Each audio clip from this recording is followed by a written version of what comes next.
بسم الله والصلاة والسلام على رسول الله وعلى آله وصحبه ومن والاه.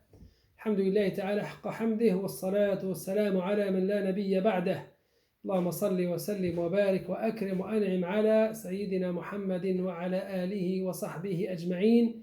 وبعد أيها الأحبة في الله, chères sœurs, chers frères, suite à la déclaration du ministre de l'Intérieur de l'ouverture des lieux de culte à partir d'aujourd'hui, je tenais à vous faire part de mon avis sur le sujet. Le premier point. L'ouverture des mosquées se fera sous condition. Il s'agit des mesures sanitaires et gestes barrières. Distanciation physique obligatoire d'1 mètre. Désinfection des mains à l'entrée et à la sortie. Port des masques obligatoire. L'entrée et la sortie ne doivent pas être la même. Deuxième point, de ce fait, les mosquées ne pourront pas accueillir tous les fidèles, surtout ce jour-là. C'est un dimanche plus la prière de l'Eid. Cela veut dire fermer la mosquée à une grande majorité des fidèles, ce qui va créer une grande frustration, aussi bien pour les dirigeants que pour les fidèles. Une question se pose alors.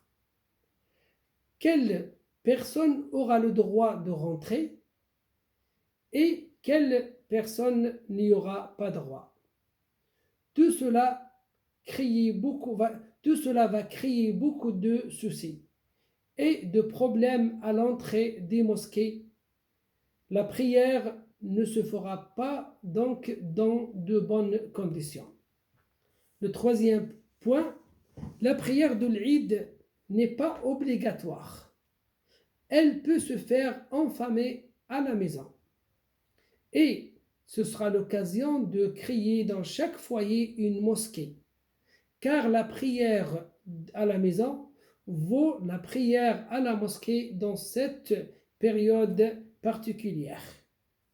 Quatrième point, pour éviter tout risque et pour ne pas diviser la communauté musulmane, mais au contraire l'unifier et la protéger, il serait opportun que tous les imams, les associations des mosquées et tous les responsables religieux parlent d'une seule voix et prennent la même décision, à savoir ne pas ouvrir les mosquées et patienter jusqu'à ce que nous ayons la garantie de l'application stricte de ces mesures.